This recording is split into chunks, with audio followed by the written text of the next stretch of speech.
എൻ്റെ പ്രിയപ്പെട്ട സഹോദരങ്ങളെ, ഒരു വാപ്പയുടെ ബാധ്യതയാ മക്കൾക്ക് പേരിടൽ. നിന്റെ ഉത്തരവാദിത്തം, പെണ്ണുമ്പിള്ളയുടെ അല്ല. ഓള് പലതും പറയും. എടാ, നിന്റെ മക്കൾക്ക് പേരിടാനുള്ള അവകാശം നിനക്കാ. പെണ്ണ് കെട്ടിയിരിക്കുന്ന പെണ്ണുങ്ങളുണ്ടല്ലോ, കല്യാണം കഴിഞ്ഞ ഉടനെ എന്താ നിന്റെ പേര്? എൻ്റെ ഭാര്യ അല്ലേ. പെണ്ണ് കെട്ടി കഴിയുമ്പോഴത്തേക്ക് പേര് മാറും. എൻ്റെ പെണ്ണുമ്പിള്ളയുടെ പേര് സുമയ്യ, കല്യാണം കഴിഞ്ഞപ്പോഴോ സുമയ്യ സിറാജ് അല്ലേ. എല്ലാവരും എന്താ പേരെന്താ? ഭർത്താക്കന്മാരുടെ ആമീന, ഫാത്തിമയുടെ കൂടെ കെട്ടിയവൻ്റെ പേര്. എല്ലാ പെണ്ണുങ്ങളും പുതിയ ഫാഷനാ ഇപ്പോ. ഭർത്താവിന്റെ പേര് ഭാര്യ. അവകാശമുണ്ടോടി നിനക്ക്? ഞാൻ അങ്ങനെ തന്നെ ചോദിക്കും. നിന്റെ പേരിന്റെ കൂടെ നിന്റെ ഭർത്താവിന്റെ പേര് ചേർക്കാൻ എന്ത് അവകാശം? അവ എപ്പോ വേണമെങ്കിലും നിന്നെ ഒഴിവാക്കിയിട്ട് പോകും, എപ്പോ വേണമെങ്കിലും നിന്നെ കളഞ്ഞിട്ട് പോകും വേറൊരുത്തെ കിട്ടുമ്പോ. ഒരു കുട്ടി ഒരാളുടെ കൂടെ അയാളുടെ പേരിന്റെ കൂടെ മറ്റൊരാളുടെ പേര് ചേർക്കാൻ ലോകത്ത് ഒരാൾക്ക് മാത്രമേ അവകാശമുള്ളൂ, നിന്റെ വാപ്പാടെ പേര് ചേർക്കാൻ. നിനക്ക് ജന്മം നൽകിയ നിന്റെ പിതാവിന്റെ പേരല്ലാതെ വേറെ ആരുടെയും പേര് ചേർക്കാൻ പറ്റൂല. ആദ്യം അത് പഠിക്കണം. കെട്ടിയ ഉടനെ കണ്ടവൻ അവൻ കഴിഞ്ഞാൽ പിന്നെ എന്ത് ചെയ്യും? ഈ അടുത്ത് ഒരു സഹോദരി ഭർത്താവ് കളഞ്ഞിട്ട് പോയി, എല്ലാത്തിനകത്തും ഭർത്താവിന്റെ പേരാ. അടുത്ത പെണ്ണ് കെട്ടിയപ്പോഴത്തേക്ക് ഭർത്താവ് പറഞ്ഞ് ആ പേര് മാറ്റണമെന്ന്. ഇനി ഏത് പേരിടും? കല്യാണം കഴിയുമ്പോഴത്തേക്ക് കെട്ടിയവൻ്റെ പേര് കൂടെ ചേർക്കുന്നവർ അല്ലാഹു ഈമാൻ നൽകുമാറാകട്ടെ. പഠിച്ചോ, ഞാൻ പഠിക്കാൻ പറഞ്ഞല്ല, അത് കുറ്റപ്പെടുത്തിയതല്ല.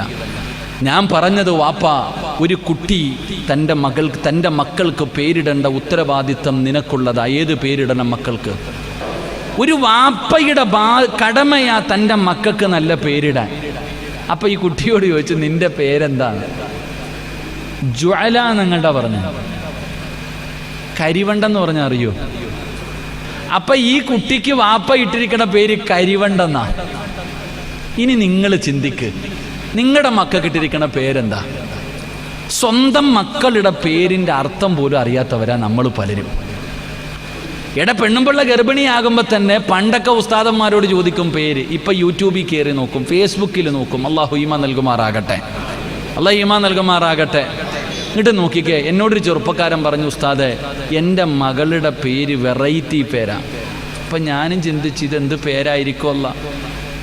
അപ്പം ഓം പറഞ്ഞെന്ന് പറഞ്ഞാൽ ഇതുപോലെ ഒരു പേര് ഇന്ന് വരെ ഞാൻ കേട്ടിട്ടില്ല. അപ്പം എനിക്കൊരു ആഗ്രഹം തോന്നി എന്താണെന്ന്. അപ്പം ഞാൻ ചോദിച്ചു, എന്താ പേര്? ഫാത്തിമ നിഫാസ്. ഞാൻ പറഞ്ഞു, നല്ല പേരാ. ഒരു വാപ്പ തൻ്റെ മകൾക്ക് ഇട്ടിരിക്കുന്ന പേര് ഫാത്തിമ നിഫാസ്. ഫാത്തിമ എന്ന് പറഞ്ഞാൽ മുത്തി നബിയുടെ മോളുടെ പേര്, നിഫാസ് എന്ന് പറഞ്ഞാൽ പ്രസവരക്തം. ഞാൻ പറഞ്ഞ ഹൈലൊന്നും കൂടി ഇടാൻ. നിങ്ങൾ ചിരിക്കരുത്, നിങ്ങളാരും ചിരിക്കരുത്. നിങ്ങളുടെ മക്കളുടെ പേരെന്താ? ആലോചിക്കും. സ്വന്തം മക്കളുടെ പേരിൻ്റെ അർത്ഥം അറിയണ എത്ര പേരുണ്ട്? അതൊന്നും ഇല്ലെന്നേ, എന്തെങ്കിലൊക്കെ അങ്ങ് ഇടുക. അർത്ഥമൊന്നുമില്ല. അർത്ഥം എന്താ? അത് രാജകുമാരൻ, രാജകുമാരി. എവിടെ? ഫേസ്ബുക്കിൽ. അള്ളാഹുവിന് ഏറ്റവും ഇഷ്ടപ്പെട്ട പേരേതാ? മുഹമ്മദ് എന്നാ. നിങ്ങൾ എന്താ ഇങ്ങനെ ഇരിക്കണേ? പള്ളിക്കാട്ടി സലാം പറഞ്ഞ പോലെ പറചങ്ങാതിമാരെ. അള്ളാഹ്ക്ക് ഏറ്റവും ഇഷ്ടപ്പെട്ട പേര് മുഹമ്മദ് എന്നാണോ? ആണോ? അല്ല, അല്ല. അഹബ്ബുൽ അസ്മാഇ ഇലല്ലാഹ്. അള്ളാഹുവിന് ഏറ്റവും ഇഷ്ടപ്പെട്ട പേര് അബുദുല്ല. ആരെങ്കിലും ഉണ്ടെ കൈപൊക്കിക്ക്. അബുദുല്ല. അള്ളാഹ്ക്ക് ഏറ്റവും ഇഷ്ടപ്പെട്ട പേരെന്താ? അബുദുല്ല. മുത്തുനബി അങ്ങനെ തന്നെ പറയാറ്. നബി സല്ലല്ലാഹു അലൈഹി വസല്ലം തങ്ങൾക്കും ഏറ്റവും ഇഷ്ടപ്പെട്ട പേര് ഞാൻ അള്ളാന്റെ അടിമയാണെന്ന് പറയാനാ. ഞാൻ അള്ളാന്റെ അടിമയാണെന്ന് പറയുന്ന മുത്തുനബിക്ക് വലിയ ഇഷ്ടമായിരുന്നു. അള്ളാഹുവിന് ഏറ്റവും ഇഷ്ടപ്പെട്ട പേര് അബുദുല്ല. അബ്ദുറഹ്മാൻ എന്ന് പേരുള്ള ആരെങ്കിലും ഉണ്ടോ? 2 പേര്, 3 പേര്. അള്ളാഹുവിന് ഇഷ്ടപ്പെട്ട രണ്ടാമത്തെ പേര് അബ്ദുറഹ്മാൻ. അള്ളാഹു പഠിക്കാൻ ഭാഗ്യം നൽകുമാറാകട്ടെ. അള്ളാഹ് പഠിക്കാൻ ഭാഗ്യം നൽകുമാറാകട്ടെ. മുഹമ്മദി എന്ന പേര് നല്ല പേരല്ല എന്നല്ല ഞാൻ പറഞ്ഞ. മുഹമ്മദി എന്ന് പേരിടണം മക്കൾക്ക്. നബി തങ്ങൾ പറയുന്നുണ്ട്, ആരെങ്കിലും തൻ്റെ മക്കൾക്ക് എൻ്റെ പേരിട്ടാൽ, മുഹമ്മദ് എന്ന് പേര് ചേർത്തിട്ടാൽ, നാളെ സ്വർഗത്തിൽ അവരെൻ്റെ കൂടെയാണെന്ന് നബിയിന റസൂലുള്ളാഹി.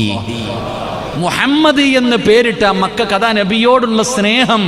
മുഹമ്മദ് എന്ന് പേരിട്ടാ തന്നെ മുത്തുനബിയുടെ കൂടെ സ്വർഗത്തിൽ പോകാം. അള്ളാഹു നമുക്ക് ഈമാൻ നൽകുമാറാകട്ടെ.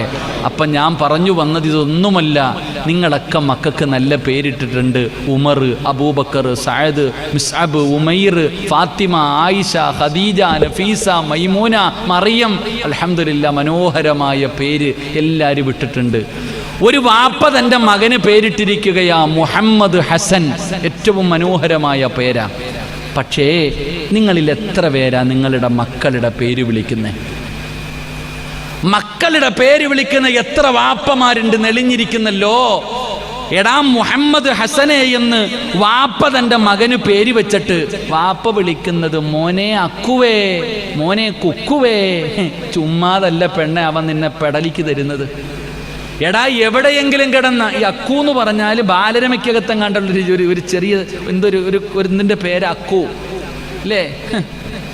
ചുമ്മാതല്ല അവൻ നിന്നെ. അള്ളാഹു കാക്കട്ടെ, ഞാൻ ഇവിടെ ഒന്നും പറയണില്ല. അള്ളാഹു ഈമാൻ നൽകുമാറാകട്ടെ. ഒരു വാപ്പ ഒരു ഉമ്മ തൻ്റെ മകന് ദുആ ചെയ്യുന്നതിനേക്കാളും ലോകത്ത് വേറെ ആര് ദുആ ചെയ്താലും കേൾക്കോ? എൻ്റെ വാപ്പ എനിക്കിട്ട പേര് സിറാജുദ്ദീൻ, ദീനിൻ്റെ വിളക്ക്. എൻ്റെ ജീവിതത്തിൽ ഞാൻ ഏറ്റവും കൂടുതൽ പ്രാവശ്യം കേട്ടത് ദീനിൻ്റെ വിളക്ക് എന്ന് വിളിക്കണതാണ്. കോടാനുകോടി പേരെന്നെ വിളിച്ചിട്ടുണ്ട് ദീനിൻ്റെ വിളക്കേ, ദീനിൻ്റെ വിളക്കേ എന്ന്. അല്ല ഇഷ്ടപ്പെട്ട ഏതോ ഒരു നല്ല മനുഷ്യൻ എന്നെ ദീനിൻ്റെ വിളക്കേ എന്ന് വിളിച്ചത് കൊണ്ടാണ് ഇന്ന് നിങ്ങളുടെ മുന്നിൽ ഞാൻ വിരിക്കുന്നത്. അല്ലാതെ ഞാൻ ആലിമൊന്നും ആയിട്ടല്ല, ഞാൻ വലിയ മഹാനൊന്നും ആയിട്ടല്ല. അല്ല ഇഷ്ടപ്പെട്ട ഏതോ ഒരു മനുഷ്യൻ്റെ വിളി അല്ല കേട്ടു. അള്ളാഹു നമുക്ക് ഈമാൻ നൽകുമാറാകട്ടെ. അതുകൊണ്ട് മക്കൾക്ക് അബൂബക്കർ എന്ന് പേരിട്ടാൽ അബൂബക്കർ എന്ന് തന്നെ വിളിക്കൂ വാപ്പ. ഉമർ എന്ന് പേരിട്ടാൽ ഉമർ എന്ന് വിളിക്ക്. സഅദ് എന്ന് പേരിട്ടാൽ മോനെ സഅദ് എന്ന് വിളിക്ക്.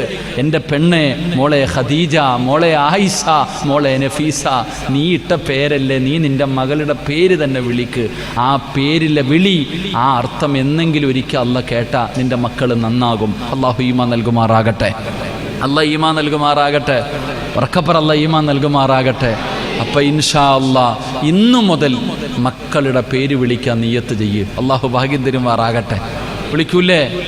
മോനേന്ന് വിളിക്കണ്ട എന്ന് ഞാൻ പറഞ്ഞില്ല. യാ ബുനയ്യ ഖുർആൻ പറയുന്നുണ്ട്, ഏ പൊന്നുമോനെ.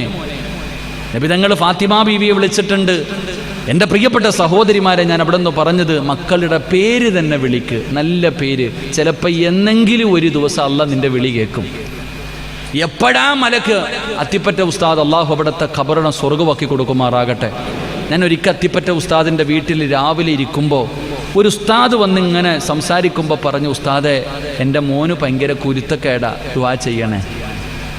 നിങ്ങൾ ശ്രദ്ധിക്കണം, വാപ്പമാർ കേൾക്കണം.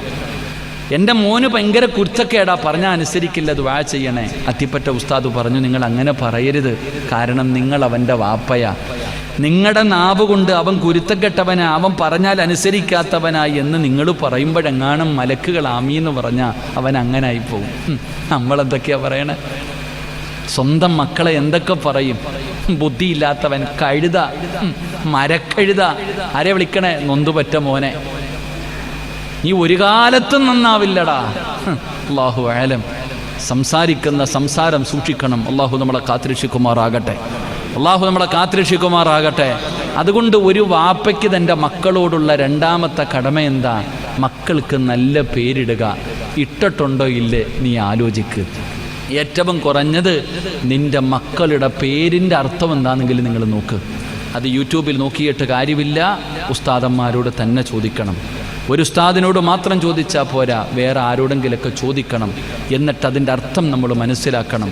ഇനി എന്തെങ്കിലും വ്യത്യാസമുണ്ടെങ്കിൽ അവൻ്റെ മുമ്പ് മുഹമ്മദ് എന്ന് പേരിട്ടിട്ടുണ്ടെങ്കിൽ മുഹമ്മദേ എന്ന് തന്നെ വിളിക്കുക. ബാക്കി വിട്ടേരെ, അത് പേപ്പറിൽ കിടക്കട്ടെ.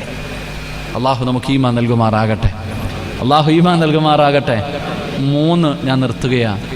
ഉമർ ഇബ്നുൽ ഖത്താബ് റളിയല്ലാഹു തആല അൻഹു ആ കുട്ടിയോട് പറഞ്ഞു കൊടുത്തു, മോനെ, നിൻ്റെ വാപ്പയ്ക്ക് നിന്നോടുള്ള 3ാമത്തെ കടമ, നിന്നെ അദബ് പഠിപ്പിക്കേണ്ടത് വാപ്പയുടെ ജോലിയാണ്.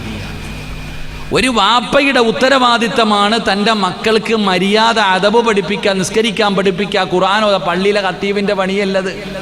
നീ വിചാരിച്ച് പള്ളിയിലെ ഉസ്താദിനെ ഏൽപ്പിച്ചിരിക്കണത് നിൻ്റെ മക്കളെ പാപ്പിക്കാനാ? അത് പള്ളിയിലെ ഉസ്താദിന്റെ ജോലിയല്ല. എടാ, വാപ്പയായ നിന്റെ ജോലിയാ. വാപ്പയുടെയും ഉമ്മയുടെയും ഉത്തരവാദിത്തമാ അല്ലാഹ് ആരാണെന്ന് പഠിപ്പിക്കൽ, മുത്തുനബി ആരാണെന്ന് പഠിപ്പിക്കൽ, ഈമാൻകാരി എന്താണെന്ന് പഠിപ്പിക്കൽ, നിസ്കരിക്കാൻ പഠിപ്പിക്കൽ വാപ്പയുടെ ജോലി. ആ ചെറുക്കൻ ഉമർ തങ്ങളോട് പറയുന്നത്, എൻ്റെ വാപ്പ ഇന്ന് വരെ ഒരു നന്മ എനിക്ക് പഠിപ്പിച്ചിട്ടില്ല. നിങ്ങൾ ആലോചിക്ക്, എല്ലാവർക്കും അറിയുമല്ലോ, നിങ്ങളുടെ ജോലിയല്ലേ മക്കളെ നന്നാക്കേണ്ടത്. 7 വയസ്സുള്ളവനോട് നിസ്കരിക്കാൻ കൽപ്പിക്കണം. 10 വയസ്സായിട്ട് നിസ്കരിക്കാത്തവനെ പറകാക്കാമാരെ എന്ത് ചെയ്യണം? എന്ത് ചെയ്യണം താത്താമാരെ? എന്ത് ചെയ്യണം? എന്ത് ചെയ്യണടാ? 10 വയസ്സായിട്ട് നിസ്കരിക്കാത്തവൻ എന്ത് ചെയ്യണം? എന്ത് ചെയ്യണം? തല്ലണം. നിസ്കരിക്കാത്തതിൻ്റെ പേരിൽ ജീവിതത്തിൽ ഒരിക്കലെങ്കിലും മക്കളെ തല്ലിയ ഏതെങ്കിലും വാപ്പായോ ഉമ്മായോ ഉണ്ടെങ്കിൽ ഒന്ന് കൈപൊക്കിക്കേ. ആഡിറ്റോറിയത്തിന് നല്ല ഉറപ്പല്ലേ?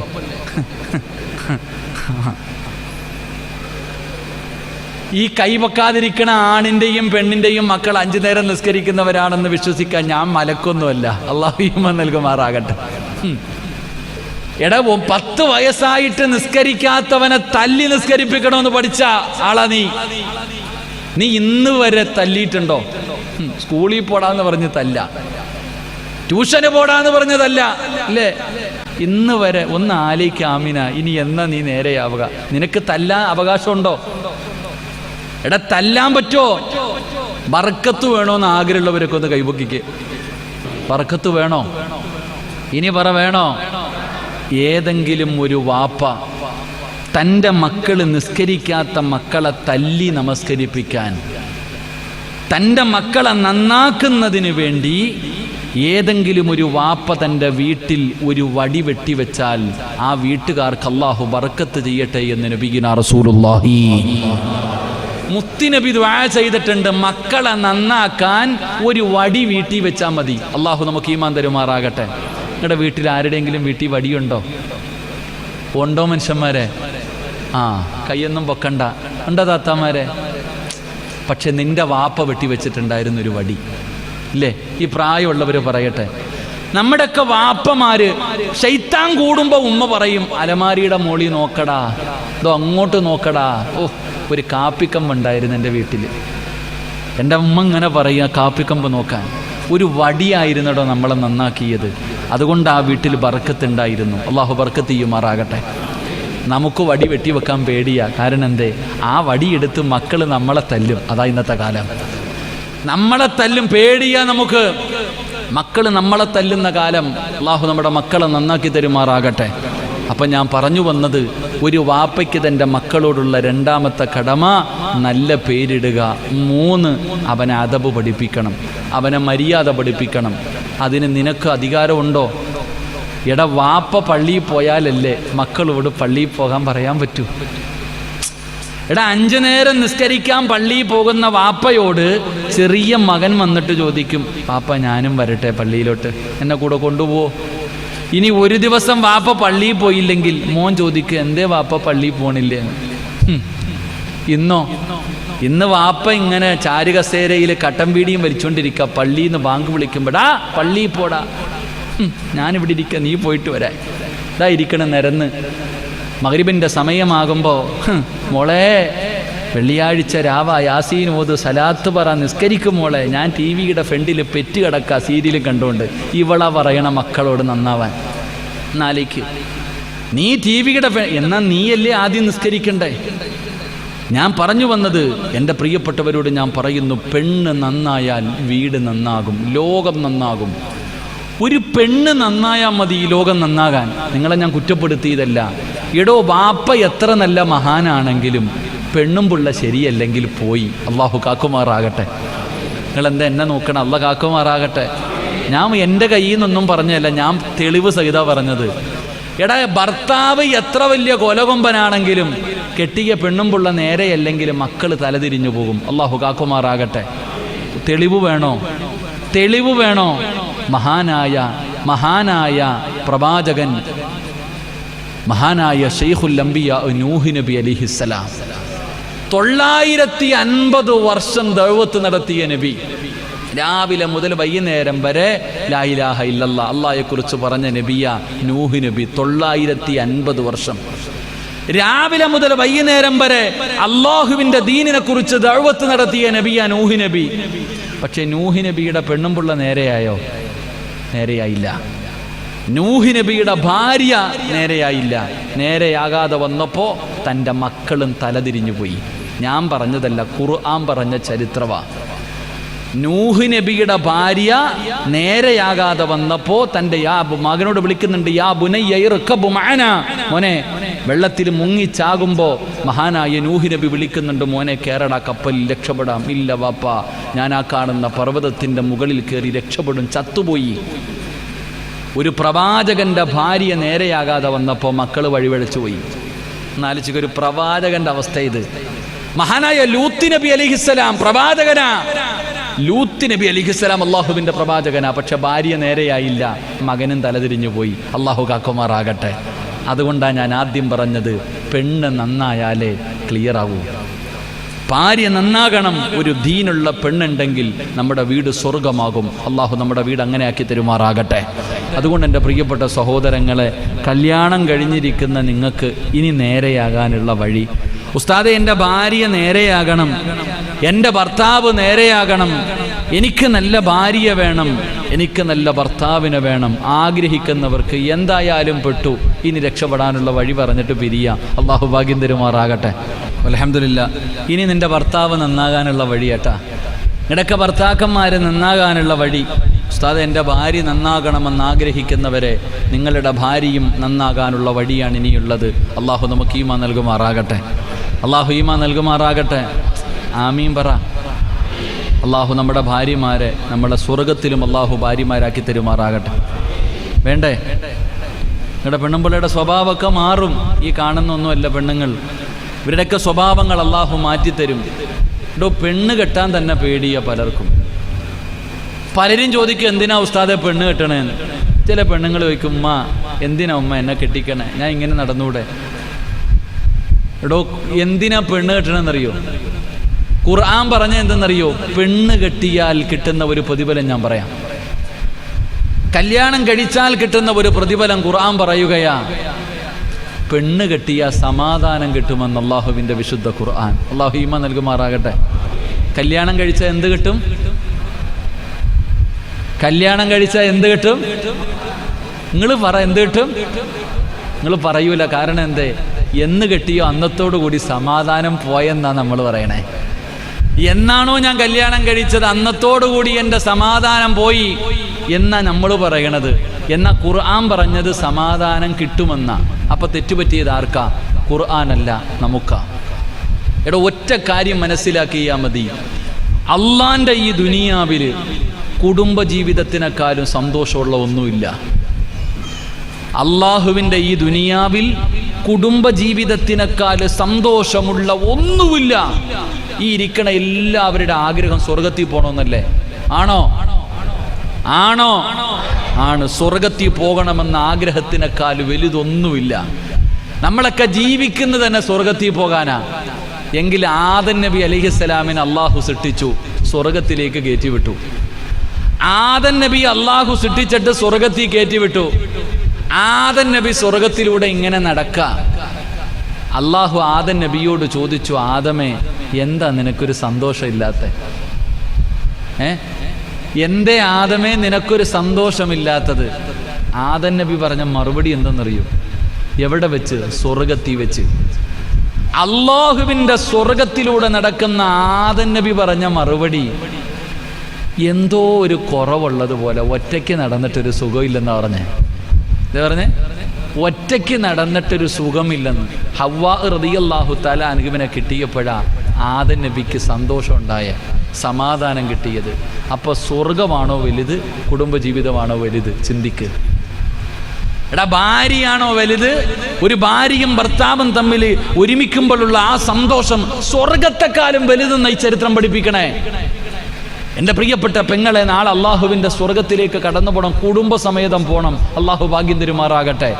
സ്വർഗത്തിലേക്ക് കടന്നു പോകുമ്പോൾ ഖുർആൻ യാസീൻ ഓതുമല്ലോ, ഹും വഅസ്വാജുഹും ഫീ ളിലാലിൻ അലൽ അറായികി മുത്തഖിയൂൻ ലഹും ഫീഹാ ഫാകിഹത്തും വലഹും മാ യദ്ദഊൻ സലാമുൻ ഖൗലൻ മിർ റബ്ബിർ റഹീം.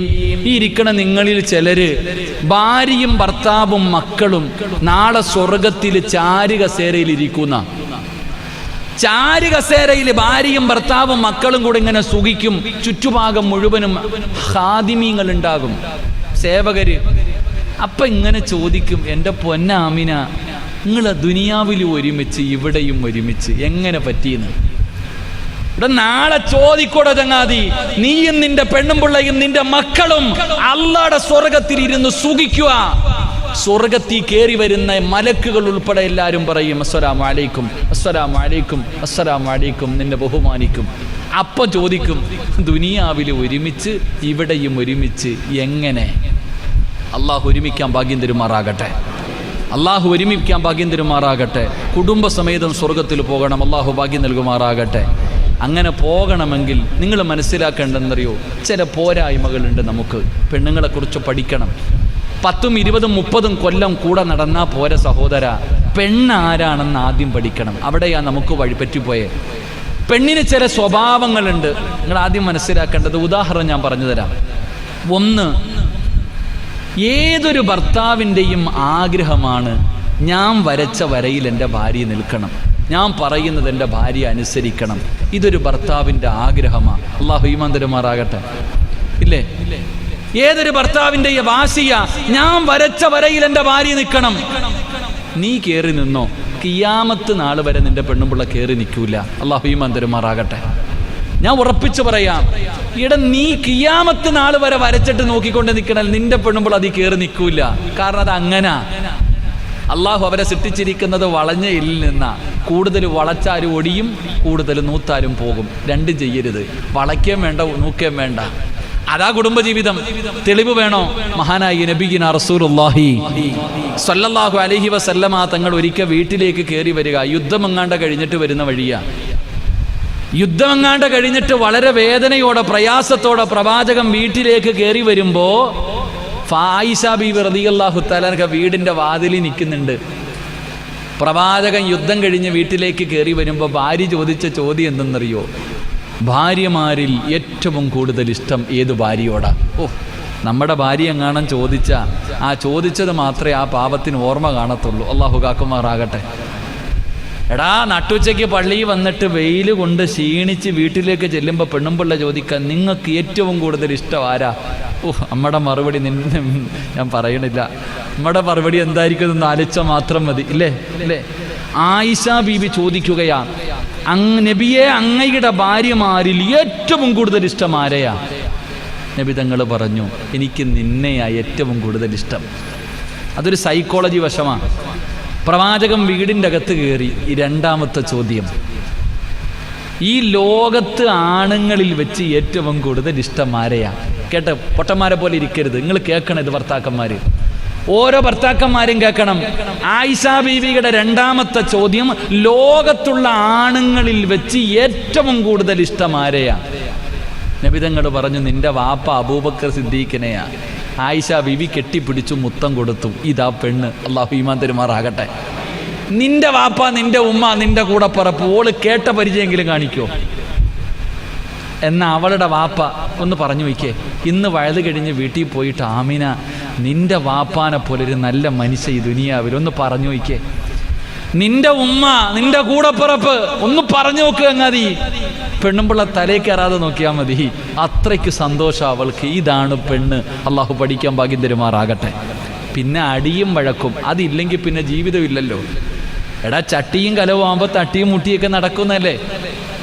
നബിതങ്ങള് ഇറച്ചിക്കറിയുമായിട്ട് വീട്ടിൽ കയറി ചെന്നപ്പോഴത്തേക്ക് ആയിഷ ബീവി പാത്രം വരെ എറിഞ്ഞു പൊട്ടിച്ച കഥയുണ്ടല്ലോ.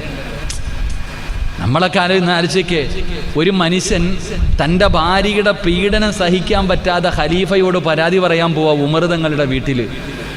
പടപേടിച്ച് പന്തളത്ത് പോയപ്പോൾ പന്തം കൊളുത്തി പറയണ പോലെ ഉമർ തങ്ങൾ ഖലീഫയായിരിക്കുമ്പോൾ പെണ്ണുമ്പിള്ളയുടെ പീഡനം സഹിക്കാൻ പറ്റാതെ ഉമർ തങ്ങളോട് പരാതി പറയാ ഒരു സാധു വീട്ടിൽ ചെന്നപ്പോൾ ഉമർ തങ്ങളെ ഭാര്യ നിർത്തി പൊരിച്ചോണ്ടിരിക്കുക. ഈ ചങ്ങാതി മിണ്ടാതെ ഇറങ്ങിപ്പോയി. ഉമർ തങ്ങൾ കാണുന്നുണ്ട് ഇവൻ വരുന്നതും പോകുന്നതും. ഈ സാധു വീട്ടിൽ വന്നിട്ട് ഇറങ്ങിപ്പോയി. ഉമർ തങ്ങൾ രാവിലെ ചോദിച്ചു, നീ എന്തിനാ എൻ്റെ വീട്ടിൽ ഇന്നലെ രാത്രി വന്നേന്ന്? ഒന്നുമില്ല.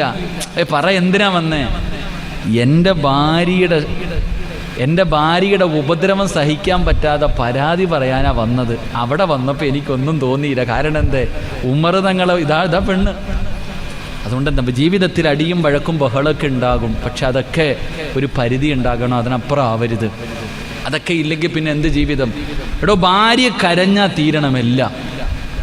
ആയിഷ ബീവിയും നബിതങ്ങളും പിണങ്ങി. രണ്ടുപേരും തമ്മിൽ വഴക്കുകൂടി പിണങ്ങി. എന്തോ ഒരു വിഷയത്തിൽ രണ്ടുപേരും പിണങ്ങി. പിണക്ക് ഇത്തിരി നീണ്ടുപോയി. സാധാരണ ഒരു ദിവസം കൊണ്ട് തീരും. പക്ഷെ അന്ന് 1 കഴിഞ്ഞു, 2 കഴിഞ്ഞു, പിണക്കം നീണ്ടുപോയി. അപ്പം മധ്യസ്ഥനായിട്ട് അബൂബക്കർ സിദ്ദീഖ് റളിയല്ലാഹു തആല അൻഹു കടന്നു വന്നു. ആയിഷ ബീവിയുടെ വാപ്പയുമാണ് നബി തങ്ങളുടെ കൂട്ടുകാരനുമാണ്. അബൂബക്കർ സിദ്ദീഖ് റളിയല്ലാഹു തആല അൻഹു വീട്ടിൽ വന്നു. ഭർത്താക്കന്മാരൊക്കെ കേൾക്കണം കേട്ടാ. അബൂബക്കർ തങ്ങൾ വീട്ടിലേക്ക് വന്നു. നബി തങ്ങൾ പറഞ്ഞു, ആയിഷ നിനക്ക് പറയാനുള്ള പരാതിയൊക്കെ പറയാൻ പറഞ്ഞു. നമ്മൾ എന്ത് പറയും? പെണ്ണിൻ്റെ വീട്ടുകാർ മിണ്ടരുത് നമ്മൾ പറയും. അങ്ങനെ ഭർത്താവിൻ്റെ വീട്ടുകാർ പറയും, പെണ്ണുമ്പിള്ളയുടെ വീട്ടുകാരനുസരിക്കണം, നീ മിണ്ടരുത്. നബി തങ്ങൾ പറഞ്ഞു കൊടുത്തു, ആയിഷ നീ പറ, ആദ്യം നിന്റെ പരാതി പറ. അതാ മുത്തുനബി. ആയിഷ ബീബി പരാതി പറയാൻ തുടങ്ങി. പരാതി പറഞ്ഞുകൊണ്ടിരിക്കുന്നതിൻ്റെ ഇടയിൽ എന്തോ ഒരു വാക്കു പറഞ്ഞു. അതാണല്ലോ സ്വാതന്ത്ര്യം കൂടുമ്പോൾ നിങ്ങൾ അങ്ങനെ ഇങ്ങനെ നമ്മൾ പറയൂലേ, നിങ്ങൾ അങ്ങനെ കാണിച്ചിട്ടാ, നീ അങ്ങനെ പറയുന്ന പോലെ നബിയെ പറയാൻ പാടില്ലാത്ത എന്തോ ഒരു വാക്ക് ആയിഷ ബീവി പറഞ്ഞു. അബൂബക്കർ തങ്ങൾക്ക് സഹിച്ചില്ല, കൊടുത്ത് ആയിഷ ബീയുടെ മുഖത്തിരണം. മുത്തി നബിയെ പറയാൻ പാടില്ലാത്ത എന്തോ ഒരു വാക്ക് പറഞ്ഞപ്പോഴത്തേക്ക് വാപ്പയുടെ അല്ലേ സംസാരിക്കണേ, ഒരൊറ്റ അടി കൊടുത്തു ഫാത്തിമ ആയിഷ ബീവി റളിയല്ലാഹു തആലയുടെ മുഖത്ത്. ഭർത്താവ് പിണങ്ങിയിരിക്കുക, മധ്യസ്ഥ പറയാൻ വന്ന വാപ്പ ഭർത്താവിൻ്റെ മുന്നിലിട്ട് തല്ലി. ആയിഷ ബീവി കരയാൻ തുടങ്ങി. ആയിഷ ബീവി കരയാൻ തുടങ്ങി. പിണങ്ങിയിരുന്ന നബി തൻ്റെ ഭാര്യ കരയണത് കണ്ടപ്പോൾ അടുത്ത് വന്നു, കെട്ടിപ്പിടിച്ചു. തൻ്റെ ഭാര്യ കരയണത് കണ്ടപ്പോൾ അടുത്തു വന്ന് കെട്ടിപ്പിടിച്ച് കണ്ണുനീര് തുടച്ചു. എന്നിട്ട് അബൂബക്കർ തങ്ങളോട് ചോദിച്ചു, മധ്യസ്ഥ പറയാമെന്നാ മധ്യസ്ഥ പറയണം, എൻ്റെ പെണ്ണും പിള്ളയെ തല്ലാൻ നിനക്ക് ആരവകാശം തന്നു? അബൂബക്കർ തങ്ങൾ കുടുങ്ങി. അബൂബക്കർ തങ്ങൾ കുടുങ്ങി. ഞാൻ പറഞ്ഞു വന്നത്, ഭാര്യയുടെ കണ്ണ് നിറഞ്ഞ തീരണമടോ. അതാ സ്നേഹം, അതാ സ്നേഹം. എൻ്റെ പ്രിയപ്പെട്ടവരെ, ആ സ്നേഹമാണ് നമുക്കാർക്കും തിരിച്ചറിയാൻ കഴിയാതെ പോകുന്നത്. എന്തുകൊണ്ടാണ്? നിങ്ങൾ പറയുമല്ലോ, ഉസ്താദെ എൻ്റെ ഭർത്താവ് എന്നെ പരിഗണിക്കുന്നില്ല, എന്നെ സ്നേഹിക്കുന്നില്ല, എന്നോടുള്ള കടമകളൊന്നും പാലിക്കുന്നില്ല എന്ന് പറയുന്നല്ലോ. നീ സ്വന്തമായിട്ട് ചിന്തിക്ക്, നീ ആ മനുഷ്യനോടുള്ള കടമകൾ പാലിക്കാറുണ്ടോ? നീ എന്തെങ്കിലും ഒരു വില കൊടുക്കാറുണ്ടോ നിൻ്റെ ഭർത്താവിന്? നിങ്ങൾക്ക് വിഷമം തോന്നരുത്. പ്രായമാകും തോറും ഭർത്താവിനെ ആദരിക്കേണ്ട സഹോദരിമാരെ, ബഹുമാനിക്കണം, ആദരിക്കണം. അതിൽ അങ്ങനാണല്ലോ, അങ്ങോട്ട് കൊടുത്താലല്ലേ ഇങ്ങോട്ടും കിട്ടത്തുള്ളൂ. അങ്ങോട്ട് കൊടുത്താലല്ലേ. അതെങ്ങനെ? ചില വാപ്പാമാർ പ്രായമുള്ളവരിയ്ക്കുന്നല്ലോ, കല്യാണം കഴിച്ചു 50, 55, 60 വയസ്സായ പെണ്ണുമ്പുള്ള ഒരു റൂമിൽ, ഭർത്താവ് ഒരു റൂമിൽ. അല്ലാഹു ഈമാൻ തരുമാറാകട്ടെ. അല്ലേ വാപ്പ? ഇരിക്കണം അരച്ച് വയ്ക്കുക. ഈ പ്രായമുള്ളവരൊന്ന് ചിന്തിക്ക്. ഈ ഇരിക്കണ പ്രായമുള്ള ഭാര്യയും ഭർത്താവ് ഒരുമിച്ച് കിടക്കണം എത്ര പേരുണ്ട്? ഇല്ല. പ്രായം ചെന്ന് കഴിഞ്ഞാൽ കിടക്കാറില്ല. കാരണം എന്തേ? ആമിന വാടി ഒരുമിച്ച് കിടക്കാം. ഓ മക്കളൊക്കെ പോകളവാ, മക്കളൊക്കെ തന്നെ. അപ്പൊ നിങ്ങൾ പെണ്ണ് കെട്ടി എന്തിനാ? വെറും സുഖത്തിന് വേണ്ടി മാത്രമാണോ? അങ്ങനല്ല. സത്യത്തിൽ പ്രായമാകുമ്പോഴല്ലേ വാപ്പ കൂടെ കിടക്കണ്ടേ? സുന്ദരിയായി നടക്കുന്ന നിന്റെ ഭാര്യയല്ല, പ്രായമായ ഭാര്യയുടെ കൂടെയല്ലേ കിടക്കേണ്ടത്? ആ രോഗം പിടിച്ച് കിടക്കുന്ന ഭർത്താവിൻ്റെ കൂടെയല്ലേ ഉമ്മ നീ കിടക്കേണ്ടത്? മക്കളുടെ ഭർത്താവിൻ്റെ കൂടെ കിടക്കും, നീ നിന്റെ ഭർത്താവിൻ്റെ കൂടെ കിടക്കണം. അതൊക്കെയാണ് നമ്മൾ ചിന്തിക്കേണ്ടത്. എങ്കിലും നിങ്ങൾക്കറിയുമോ എൻ്റെ പ്രിയപ്പെട്ട സഹോദരിമാരെ, നിങ്ങൾക്ക് പഠിക്കാൻ ഞാനൊരു ചരിത്രം പറഞ്ഞുകൊണ്ട് നിർത്തുകയാ. നിങ്ങൾ മനസ്സിലാക്കേണ്ടത്, പ്രായം ചെന്നവർ മനസ്സിലാക്കണം.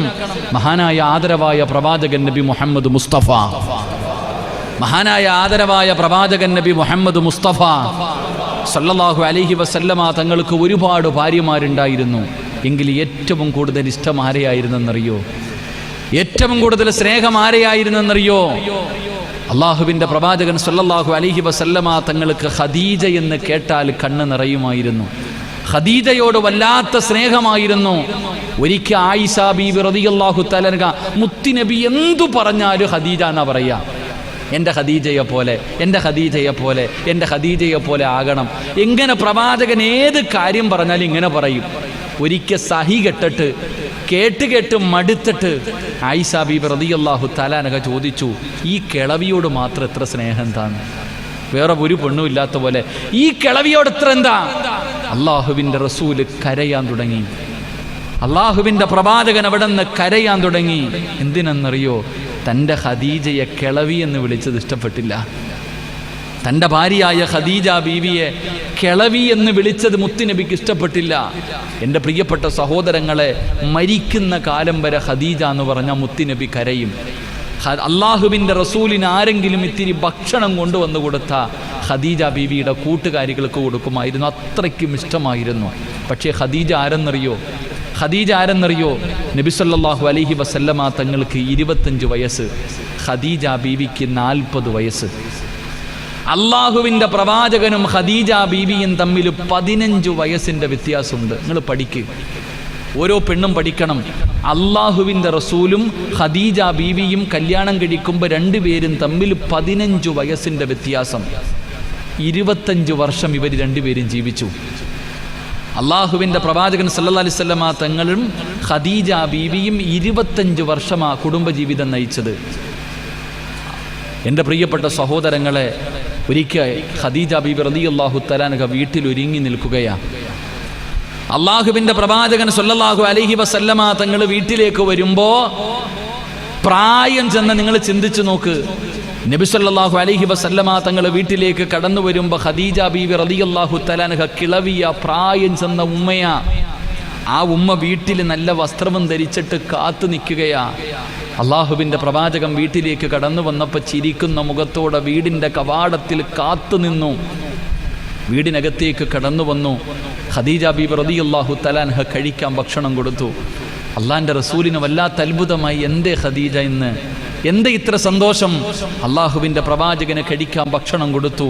ഭക്ഷണമൊക്കെ കഴിച്ചു. ഖദീജ ബീബി റളിയല്ലാഹു തആല അൻഹ അള്ളാഹുവിൻ്റെ റസൂലിൻ്റെ മടിയിൽ വന്ന് കിടന്നു. റസൂലുള്ളാഹി സ്വല്ലല്ലാഹു അലൈഹി വസല്ലമ തങ്ങളുടെ മടിയിൽ വന്ന് കിടന്നു.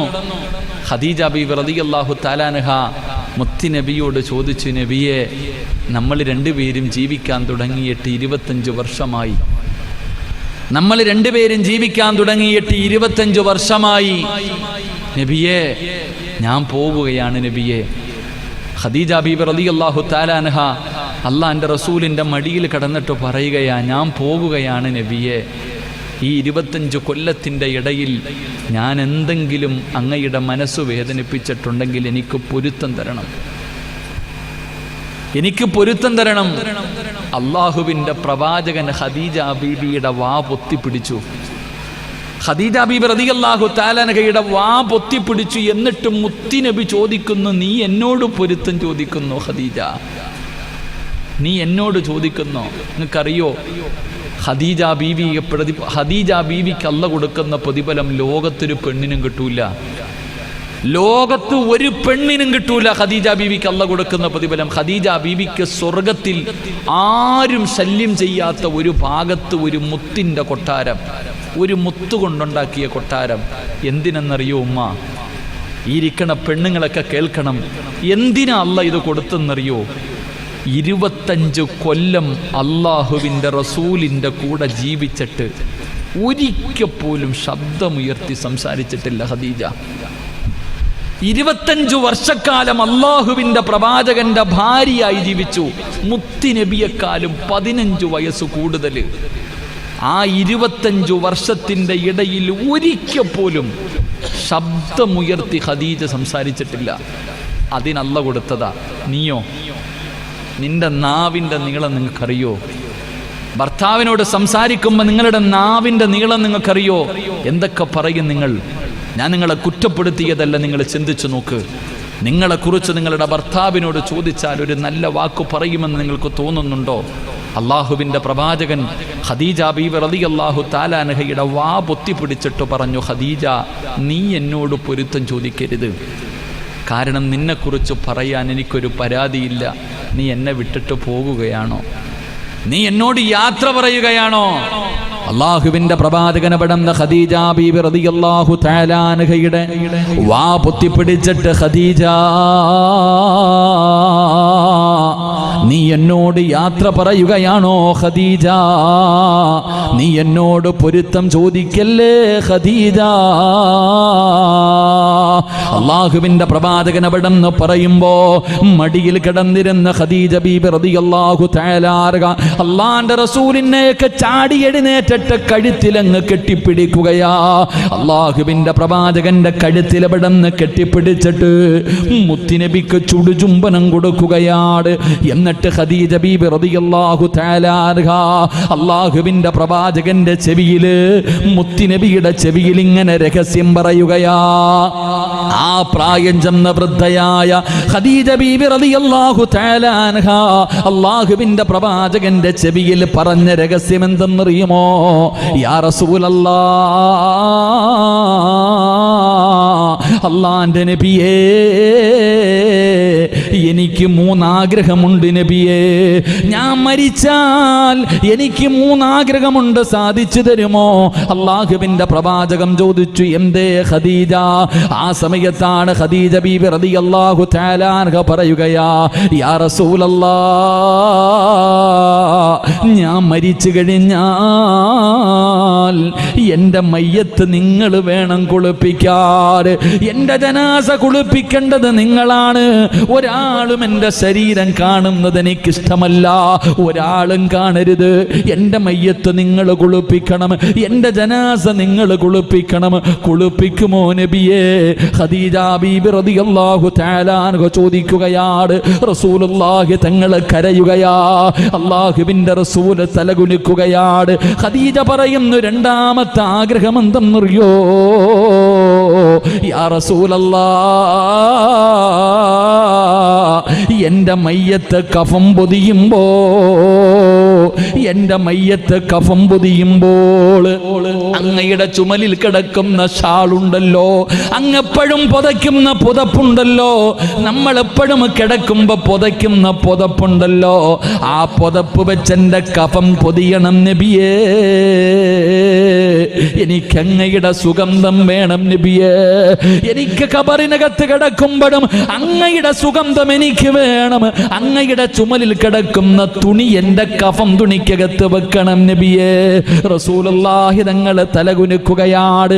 ഖദീജ ബീബി റളിയല്ലാഹു തആല അൻഹ മൂന്നാമത് പറഞ്ഞത് എന്തെന്നറിയോ? യാ റസൂലല്ലാഹ്, 6 അടി മണ്ണിനകത്ത് എൻ്റെ മയ്യത്തിറക്കുമ്പോ, ഖബറിനകത്തേക്ക് എൻ്റെ ജനാസ ഇറക്കുമല്ലോ, അങ്ങ് വേണം ഇറക്കി വെക്കാൻ. അങ്ങയുടെ കൈ കൊണ്ട് വേണം എൻ്റെ ജനാസ ഇറക്കി വെക്കാൻ.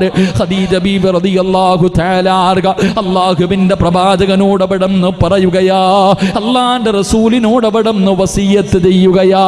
എൻ്റെ പ്രിയപ്പെട്ട പെങ്ങളെ ഖദീജ ബീബി റളിയല്ലാഹു തആല അൻഹ അല്ലാഹുവിന്റെ പ്രവാചകനെ കെട്ടിപ്പിടിച്ച് പൊരുത്തം ചോദിച്ച് യാത്ര പറഞ്ഞ് മുത്തുനബിയുടെ മടിത്തട്ടിൽ കിടന്ന് ഖദീജ ബീബി റളിയല്ലാഹു തആല അൻഹ യാത്രയാവുകയാണ്. പടച്ചവരെ, ഖദീജ ബീബിയുടെ മയ്യത്ത് കുളിപ്പിച്ചതാരാ? അല്ലാഹുവിന്റെ റസൂലാ കുളിപ്പിച്ചത്. ലോകത്ത് ആർക്കെങ്കിലും അങ്ങനെ ഒരു ഭാഗ്യം കിട്ടുമോ? ഖദീജ ബീബിയുടെ ജനാസ കുളിപ്പിച്ചത് അല്ലാഹുവിന്റെ റസൂലാ. മുത്തുനബി ഇങ്ങനെ കുളിപ്പിക്കുമ്പോ റസൂലുള്ളാഹി തങ്ങളുടെ കണ്ണിനൂൽ ഇങ്ങനെ ഒഴുകുകയാണ്. മുത്തുനബിയുടെ കണ്ണുനീരിങ്ങനെ ഒഴുകുന്നുണ്ട്. കരഞ്ഞുകൊണ്ടാ ഖദീജ ബീബിയുടെ ജനാസ കുളിപ്പിച്ചത്. അവിടുന്ന് കഫം പൊതിയുമ്പോ റസൂലുള്ളാഹി തങ്ങൾ തന്റെ ചുമലിൽ കിടന്ന ഷാൾ എടുത്തിട്ട് ഖദീജ ബീബി റളിയല്ലാഹു തആല അൻഹയുടെ കഫം തുണിക്കകത്ത് വെക്കുകയാ. ഭാര്യയുടെ ആഗ്രഹമല്ലേ, ഭാര്യയുടെ വസിയത്തല്ലേ? എൻ്റെ പ്രിയപ്പെട്ടവരെ, അവസാനം ജനാസ പൊതിഞ്ഞു പള്ളിപ്പറമ്പിൽ കൊണ്ടുവന്ന് ഖബറിനകത്തിറക്കുമ്പോ അല്ലാഹുവിന്റെ പ്രവാചകന് ഖബറിനകത്തിറങ്ങിയിട്ട് ഖദീജ ബീബി റളിയല്ലാഹു തആല അൻഹയുടെ ജനാസ ഇങ്ങനെ കൈകൊണ്ട് താങ്ങിയെടുക്കുകയാണ്. 6 അടി മണ്ണിനകത്തിറക്കി വെക്കുമ്പോ റസൂലുള്ളാഹി കരയുകയാ. ഖദീജ ബീബി റളിയല്ലാഹു തആല അൻഹയുടെ മുഖത്തേക്ക്, ആ കഫം തുണിയുടെ മുകളിലേക്ക് അല്ലാഹുവിന്റെ പ്രവാചകന്റെ കണ്ണുനീര് വീണെന്ന് ചരിത്രം പറയുമ്പോ മരിക്കുന്ന കാലം വരെ റസൂലുള്ളാഹി മറന്നില്ല. ഖദീജ എന്ന് പറഞ്ഞാൽ കരയുമായിരുന്നു. അത്രയ്ക്ക് സ്നേഹമായിരുന്നു. എൻ്റെ പ്രിയപ്പെട്ട സഹോദരി, അതിനുള്ള കാരണം ഖദീജ അങ്ങനായിരുന്നു. ഖദീജ റസൂലുള്ളാഹിയോട് പെരുമാറിയത് അങ്ങനെയായിരുന്നു. ഇതിനാണ് കുടുംബജീവിതമെന്ന് പറയുന്നത്. അല്ലാതെ പരസ്പരം തമ്മിത്തല്ല് തീർക്കാനല്ല. ഈ ഖദീജയുടെ മകളാ മകളായിരുന്നില്ലേ ഫാത്തിമ? ഈ ഖദീജയുടെ മകളായിരുന്നില്ലേ ഫാത്തിമ? ഈ ഫാത്തിമയുടെ മരണം എങ്ങനെയാ? ഈ ഫാത്തിമയുടെ മരണം എങ്ങനെയാ? ഈ ഖദീജയുടെ മകളായിരുന്ന ഫാത്തിമ ബീബി റളിയല്ലാഹു തആല അൻഹ എത്രാമത്തെ വയസ്സിലാ മരണപ്പെട്ടതെന്നറിയോ? ഇരിക്കുന്ന സഹോദരിമാരോട്, നിന്നെ പോലെ 30, 35, 40 വയസ്സൊന്നുമില്ലായിരുന്നു. ചെറുപ്രായത്തിലെ ആയിഷ ഫാത്തിമ ബീബി റളിയല്ലാഹു തആല അൻഹ ചെറുപ്രായത്തിലല്ലേ മരണപ്പെട്ടു പോയത്? മരിക്കുന്നതിന്റെ തലേ ദിവസം തന്റെ പ്രിയപ്പെട്ട ഭർത്താവായ അലിയാര് തങ്ങളുടെ മടിയിൽ കിടന്നു. അലിയാര് തങ്ങളുടെ മടിയിൽ കിടന്നു. അലിയേ, എനിക്ക് പൊരുത്തം തരണേ അലിയേ, എനിക്ക് പൊരുത്തം തരണേ അലിയേ. ഞാൻ മരിച്ചാൽ എന്നെ രാത്രിയിലെ കബറടക്കാവോ? എന്നെ രാത്രിയിലെ കബറടക്കാവോ? അലിയാര് തങ്ങള് ചോദിക്കുന്നു, എന്തേ ഫാത്തിമ പകല് കബറടക്കരുതെന്ന് പറയാറുള്ള കാരണം എന്താ? ഫാത്തിമ ബീബി റളിയല്ലാഹു തആല അൻഹ പറഞ്ഞ മറുപടി എന്തെന്നറിയോ? പകലാണ് എന്നെ കബറടക്കുന്നതെങ്കിൽ എന്റെ മയ്യത്ത് പൊതിയുന്നത്, എന്റെ മയ്യത്ത് ചുമക്കുന്നത്, എന്റെ മയ്യത്ത് കബറിൽ ഇറക്കി വെക്കുന്നത് അന്യ പുരുഷന്മാരാകുമല്ലോ അലിയേ. 3 കഷ്ടം വെള്ള തുണിയിൽ പൊതിഞ്ഞിട്ട് എന്റെ ജനാസ കൊണ്ടുപോകുമ്പോ അവരെന്റെ ശരീരത്തിന്റെ വടിവ് കാണുമല്ലോ. എനിക്കത് ഇഷ്ടമല്ല അലിയേ എന്ന് പറയുകയാണ്. അല്ലാഹുവേ, ഖദീജയുടെ മകളായ ഫാത്തിമ, ഖദീജ ബീബിയുടെ മകളായ ഫാത്തിമയാ ഇത് പറയുന്നത്. അലിയാര് തങ്ങള് കരഞ്ഞല്ലോ, അലിയാര് തങ്ങള് കരഞ്ഞല്ലോ. അലിയാര് തങ്ങളുടെ മടിത്തട്ടിൽ കിടന്നിട്ടല്ലേ ഫാത്തിമ ബീബി അവിടെ നിന്ന് മരണപ്പെടുന്നത്. എന്റെ പ്രിയപ്പെട്ടവരെ, ഇതാണ് ഒരു നല്ല ഉമ്മയ്ക്ക് കിട്ടുന്ന മക്കളുടെ മഹത്വമാണ് ഞാൻ പറയുന്നത്. അതുകൊണ്ട് എൻ്റെ പ്രിയപ്പെട്ടവരോട് പറയുകയാ, നിങ്ങൾ ഉമ്മയാക്, നിങ്ങൾ വാപ്പയാക്. ഇനിയെങ്കിലും നിങ്ങളുടെ മാതാപിതാക്കള് നിങ്ങളുടെ മക്കൾക്ക് മാതൃകയാകുന്ന വാപ്പയാകാം നിന്നെ കൊണ്ട് പറ്റിയാൽ. നിന്റെ മക്കൾക്ക് മാതൃകയാകുന്ന ഒരു ഉമ്മയാക്. മനുഷ്യ, നിന്നെ കണ്ടല്ലേ നിന്റെ ഭാര്യ പഠിക്കുന്നത്, നിന്നെ കണ്ടിട്ടല്ലേ നിന്റെ ഭാര്യ പഠിക്കുന്നത്. അതുകൊണ്ട് നീ നല്ലവനാക്.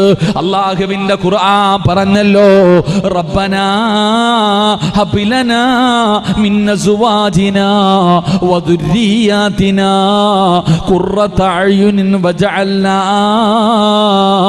ലിൽമുത്തഖീന ഇമാമാ. ഇങ്ങനെ ദുആ ചെയ്യുന്നവന് സ്വർഗ്ഗത്തിലൊരു വീടുണ്ട്.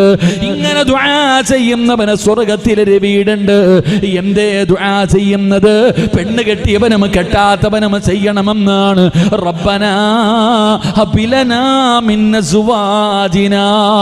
അല്ലാഹുവേ, എൻ്റെ ഭാര്യ നല്ലവളാക്കണേ അല്ലാ. എൻ്റെ ഭാര്യ നിന്നെ പേടിയുള്ളവളാക്കണേ അല്ലാ. എൻ്റെ ഭർത്താവിനെ നിന്നെ പേടിയുള്ളവനാക്കണേ അല്ലാ. നിസ്കരിക്കുന്നവനാക്കണേ അല്ലാ. ഖുർആൻ ഓതുന്നവനാക്കണേ അല്ലാ. അല്ലാഹനെ പേടിച്ച് ജീവിക്കുന്നവനാക്കണേ അല്ലാ. റബ്ബനാ ഹബ് ലനാ മിൻ അസ്വാജിനാ വദുർരിയാതിനാ. അല്ലാഹുവേ, എൻ്റെ മക്കളെ നന്നാക്കണേ അല്ലാ. ദുനിയാവിലും ആഖിറത്തിലും ഉപകരിക്കുന്ന മക്കളാക്കണേ അല്ലാ. ദുആ ചെയ്യാൻ പറഞ്ഞേ, റബ്ബനാ ഹബ് ലനാ മിൻ അസ്വാജിനാ വദുർരിയാതിനാ ഖുർറത അയുനിൻ വജഅൽനാ ലിൽ മുത്തഖീന ഇമാമ. ദുആ ചെയ്യണം, ഓരോ മനുഷ്യനും ദുആ ചെയ്യണം. അല്ലാഹുവേ, എൻ്റെ ഭാര്യയെ നന്നാക്കണം, എൻ്റെ മക്കളെ നന്നാക്കണം, അവരെ കണ്ണിന് കുളിർമയുള്ളവരാക്കണം, എന്നെ സ്വർഗ്ഗത്തിൽ കൊണ്ടുപോകുന്നവരാക്കണം. ഇങ്ങനെ ദുആ ചെയ്യണം, ഇങ്ങനെ ദുആ ചെയ്യണം. ദുആ ചെയ്ത് ചെയ്ത് അവസാനം പറയുന്ന വാക്കെന്തെന്നറിയുമോ? ലിൽ മുത്തഖീന ഇമാമ.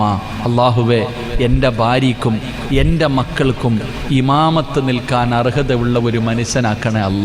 എന്നെ നന്നാക്കണേ അല്ല. പടച്ചവനെ, എൻ്റെ ഭാര്യ പറയണം, എടാ ജീവിച്ചിരിക്കുന്ന കാലത്ത് നിന്നെക്കുറിച്ച് എല്ലാവരും നല്ലവനെന്ന് പറഞ്ഞിട്ട് കാര്യമൊന്നുമില്ല. നിങ്ങൾ ചിലപ്പോൾ സ്റ്റേജിൽ കയറ്റി ഇരുത്തി ബഹുമാനിക്കാനും ആദരിക്കാനൊക്കെ പറ്റും. പക്ഷേ നീ നല്ലവനാണെന്ന് ആര് പറയണം? നിന്റെ കൂടെ കിടക്കുന്നവൾ പറയണം. ഒരു മനുഷ്യന് കിട്ടുന്ന ഏറ്റവും വലിയ ഭാഗ്യം നിന്റെ ഭാര്യ പറയണം നീ നല്ലവനാണെന്ന്, എങ്കിൽ നീ രക്ഷപ്പെടും. നിന്റെ ഭാര്യ പറയണം, പടച്ചോനെ അല്ലാഹുവേ എൻ്റെ ഭർത്താവ് ആരെന്നറിയോ, പാതിരാത്രി 12 മണിക്ക് 1 മണിക്ക് വന്നാലും എൻ്റെ ഭർത്താവ് സുബഹി നിസ്കരിക്കുന്നവനാ എന്ന് നിന്റെ ഭാര്യ പറയണം. പെണ്ണെ, നീ നല്ലവളാണെങ്കിൽ നിന്റെ ഭർത്താവ് പറയണം, എൻ്റെ ഭാര്യ ഉണ്ടടാ എനിക്ക് ദുആ ചെയ്യാൻ. ഞാൻ എത്ര കൊള്ളാത്തവനാണെങ്കിലും എൻ്റെ ഭാര്യ നിസ്കരിക്കുന്നവളാ, അവൾ നോമ്പ് പിടിക്കുന്നവളാ, അവൾ ഖുർആൻ ഓതുന്നവളാ, അവളുടെ ദുആ ഉണ്ട് എനിക്ക് രക്ഷപ്പെടാൻ എന്ന് നിന്നെക്കുറിച്ച് നിന്റെ ഭർത്താവ് പറയണം. ഇങ്ങനൊരവസ്ഥയാ വേണ്ടത്. അതുകൊണ്ട് ഞാൻ പറയുന്നത്, നിങ്ങൾ നിങ്ങളുടെ ഭാര്യയ്ക്കും നിങ്ങളുടെ മക്കൾക്കും മാതൃകയാകും. ഭർത്താവ് ഭാര്യയ്ക്ക് മാതൃകയാകണം, ഭാര്യ ഭർത്താവിന് മാതൃകയാകണം, ഭാര്യയും ഭർത്താവും മക്കൾക്ക് മാതൃകയാകണം. അപ്പോഴാ കുടുംബമാകുന്നത്. അള്ളാഹു ഭാഗ്യം നൽകി അനുഗ്രഹിക്കുമാറാകട്ടെ. അല്ലാതെ മോനെ പള്ളിയിൽ പോകടാ എന്ന് പറയാൻ വാപ്പയ്ക്ക് തന്നെ അവകാശമില്ല എന്ന് വാപ്പയ്ക്കറിയാം.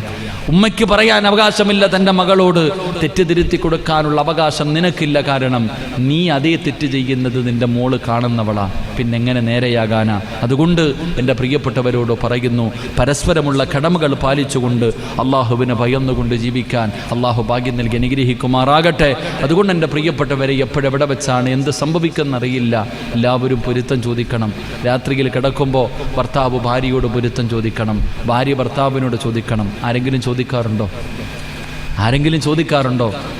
നമ്മൾ ഓരോരുത്തരും പരസ്പരം, ഞാൻ എൻ്റെ ഭാര്യ എന്നും രാത്രി എന്നോട് ചോദിക്കുക എന്തെങ്കിലും പറഞ്ഞിട്ട് എനിക്ക് പൊരുത്തപ്പെടണം. ഞാൻ പറയും ഇൻഷാ അല്ലാഹ്. അപ്പോൾ അവൾ പറയില്ല, പൊരുത്തപ്പെടുമെന്ന്. കാരണം അങ്ങനെയാണ്. കാരണം ഏതൊരു മനുഷ്യനും എപ്പോഴാണ് മരിച്ചു പോകുന്നതെന്നറിയില്ലടോ. ഏത് നിമിഷമാണ് നമ്മളെ തേടി മരണം വരുന്നതെന്നറിയില്ല. ആ രാത്രിയിലെ കിടപ്പ് ജീവിതത്തിൽ അവസാനത്തെ കിടപ്പാണെങ്കിൽ കൂടെ കടന്നവളുടെ പൊരുത്തം പോലും ഇല്ലാതെ മരണപ്പെട്ടിട്ട് എന്ത് കിട്ടാനാ? ഭർത്താവെ, നിന്റെ കൂടെ കിടന്ന നിന്റെ ഭാര്യയുടെ പൊരുത്തം നിനക്കില്ല, നിന്റെ ഭർത്താവിൻ്റെ പൊരുത്തം പോലും നിനക്ക് കിട്ടാതെ നീ മരണപ്പെട്ട് എന്ത് കിട്ടാനാ? അതുകൊണ്ട് ഓരോ രാത്രിയിലും കിടക്കുമ്പോൾ പരസ്പരം പൊരുത്തം ചോദിച്ചിട്ട് വേണം കിടക്കാൻ. പൊരുത്തത്തോടുകൂടി മരിക്കണം. അള്ളാഹു നമുക്ക് ഭാഗ്യം നൽകി അനുഗ്രഹിക്കുമാറാകട്ടെ. നാളെ പടച്ച റബ്ബിൻ്റെ സ്വർഗ്ഗത്തിൽ ഒരുമിച്ച് കൂടാൻ കാരുണ്യവാനായ അള്ളാഹു നമുക്കെല്ലാവർക്കും ഭാഗ്യം നൽകി അനുഗ്രഹിക്കുമാറാകട്ടെ. ഭർത്താവ് ഭാര്യയ്ക്ക് മാതൃകയാകണം, ഭാര്യ ഭർത്താവിന് മാതൃകയാകണം, ഭാര്യയും ഭർത്താവും മക്കൾക്ക് മാതൃകയാകണം. അപ്പോഴാ കുടുംബമാകുന്നത്. അള്ളാഹു ഭാഗ്യം നൽകി അനുഗ്രഹിക്കുമാറാകട്ടെ. അല്ലാതെ മോനെ പള്ളിയിൽ പോകടാ എന്ന് പറയാൻ വാപ്പയ്ക്ക് തന്നെ അവകാശമില്ല എന്ന് വാപ്പയ്ക്കറിയാം. ഉമ്മയ്ക്ക് പറയാൻ അവകാശമില്ല തൻ്റെ മകളോട്, തെറ്റ് തിരുത്തി കൊടുക്കാനുള്ള അവകാശം നിനക്കില്ല. കാരണം നീ അതേ തെറ്റ് ചെയ്യുന്നത് നിന്റെ മോള് കാണുന്നവളാ, പിന്നെങ്ങനെ നേരെയാകാനാ? അതുകൊണ്ട് എൻ്റെ പ്രിയപ്പെട്ടവരോട് പറയുന്നു, പരസ്പരമുള്ള കടമകൾ പാലിച്ചുകൊണ്ട് അള്ളാഹുവിനെ ഭയന്നുകൊണ്ട് ജീവിക്കാൻ അള്ളാഹു ഭാഗ്യം നൽകി അനുഗ്രഹിക്കുമാറാകട്ടെ. അതുകൊണ്ട് എൻ്റെ പ്രിയപ്പെട്ടവരെ, എപ്പോഴെവിടെ വെച്ചാണ് എന്ത് സംഭവിക്കുന്നറിയില്ല.